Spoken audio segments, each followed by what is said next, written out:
Hi there, and welcome to a brand new session of learning. We have always known snakes as fearful, poisonous creatures. Is that true? Are all snakes poisonous and harmful? Well, the answer is no, they're not.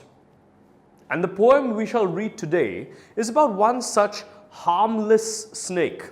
As I told you, most of us think of snakes as fearsome symbols of death, but a snake in this poem, the snake trying, is itself a victim. Let us recite the poem and understand what W.W.E. Ross is trying to say. The snake trying to escape the pursuing stick, with sudden curvings of thin long body. How beautiful and graceful are his shapes. He glides through the water away from the stroke. Oh, let him go over the water into the reeds to hide without hurt. Small and green, he is harmless even to children. Along the sand he lay until observed and chased away. And now he vanishes in the ripples among the green, slim reeds. Well, that was the poem for you. So let's understand the nitty-gritties of the poem.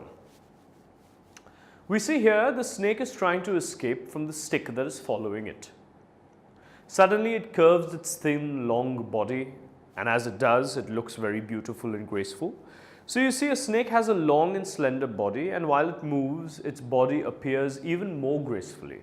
Coming back to the poem, all the snake wants is to escape from the stroke of the stick and glide through the water. And now that we have read the poem and understood the idea behind it, let us look at some new words. The first word we have of the poem is pursuing, which means following. Then we have the word curvings, which refers to the curves of the snake's body. Next is the word glides, which means to move smoothly. Now that we know the meanings of the words, let's move on to the figures of speech. Look at this line. The snake trying to escape the pursuing stick. Now in this line, the stick is said to be pursuing the snake. But is the stick actually pursuing it? No, of course not. It's not the stick, but it's the people or children around who are trying to pursue the snake with the stick.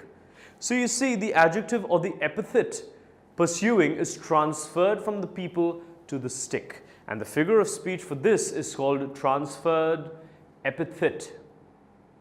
A transferred epithet is a figure of speech where an adjective qualifies a noun other than the person or thing it is actually describing.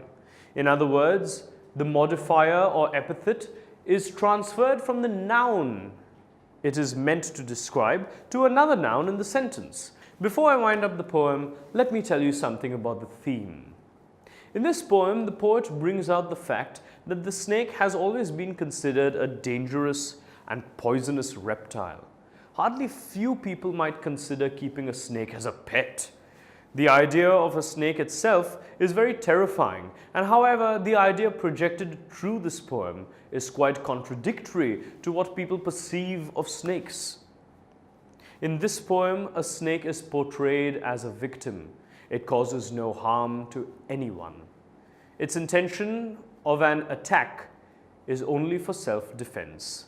It lies still until it is disturbed or stroked with a stick by a human. You see, snakes, and for that matter any animal, is harmless as long as it is not enticed to cause harm.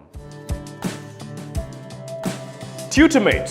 For more amazing video lectures, download the free app on the Apple App Store or the Google Play Store.